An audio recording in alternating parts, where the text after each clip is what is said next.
안녕하세요. 오늘 보름에 정월 대보름에 먹는 찰밥과 나물을 같이 만들어 보게 될 요리 강사 이소라입니다. 우리 먼저 만들어 보게 될 찰밥 재료를 확인해 보면은요. 우리 시간이 가장 많이 걸리는 팥 같은 경우에는요. 받으신 팥 양의 반컵 정도, 우리 지금 이렇게 삶아진 거 반컵 정도 사용하실 건데요. 넉넉히 같이 한번 삶으셔가지고 팥칼국수나 해서 드셔도 괜찮을 것 같고요. 우리 사용하게 될 양은 반컵을 사용하실 건데요.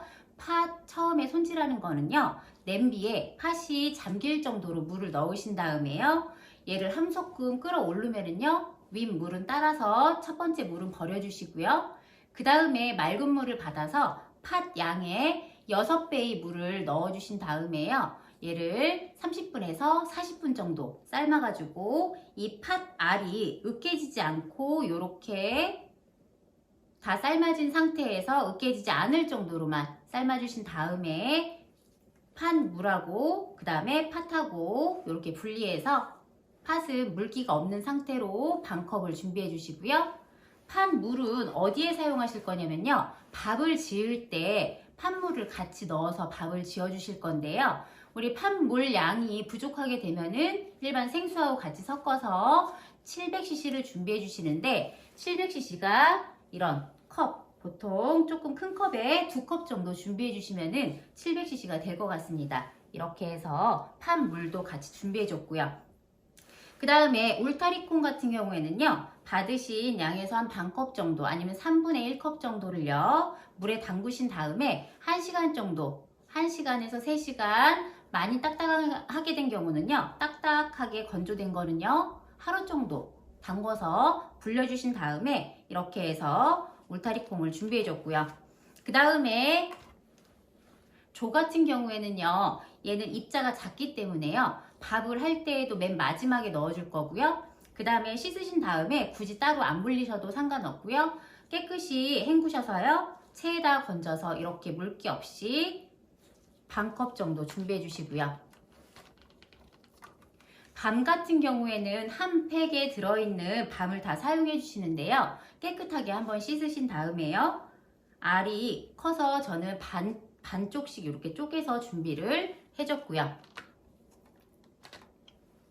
수수 같은 경우에는 붉은색이 약간 있는데요. 겉에 이제 물로 박박 문질러서 씻으시게 되면은요. 위에 뿌연 물은 버리시고요. 이렇게 해서 깨끗한 물로 1시간 정도 담가주신 다음에 얘를 체에다 받쳐서 반컵 정도 준비해 주었습니다. 그 다음에 밥에 간이 되도록 소금 반큰술 하고요. 그 다음에 맵쌀하고 찹쌀의 비율은 받으신 양이 맵쌀은 1컵, 그 다음에 찹쌀은 2컵 정량으로 배송이 왔기 때문에요. 그 양을 다 깨끗이 씻어서요. 같이 합해서요. 깨끗이 씻으신 다음에요. 물에다가 30분 정도 담궈가지고 체에다가 받쳐서 이렇게 준비해 주었습니다. 그러면은 이 밥을 냄비밥에 하셔도 상관은 없고요. 아니면은 전기밥솥에 하셔도 괜찮을 것 같은데요. 우선은 쌀을 넣어 주시고요.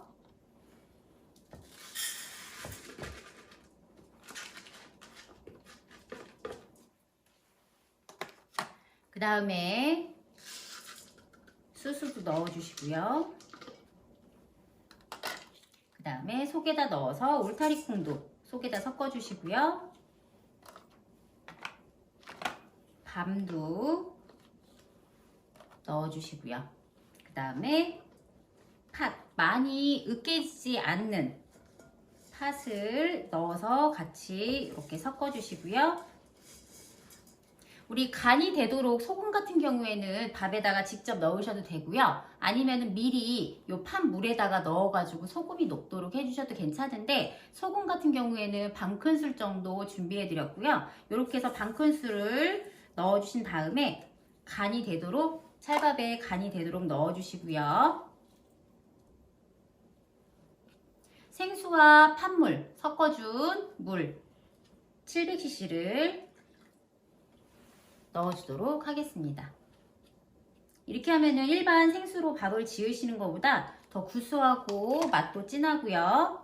마지막에 이렇게 해서 재료를 다 섞어주신 다음에 골고루 섞어서 평평히 펴주신 다음에요.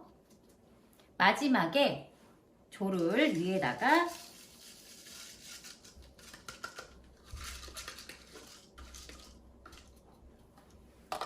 얹어서 물에 잠길 수 있도록 해주시면은요, 물이 많지도 않고요, 재료가 잠길 정도로 판 물이 잡아졌을 겁니다. 그러면은 얘를 취사나 다 재료들이 반 정도는 반 이상 다 익었기 때문에요, 일반 그 취사로 해주셔도 괜찮고요, 아니면은 잡곡으로 해주셔도 괜찮습니다. 그렇게 해서 이따가 완성품은 그릇에 담아서 보여드리도록 하겠습니다.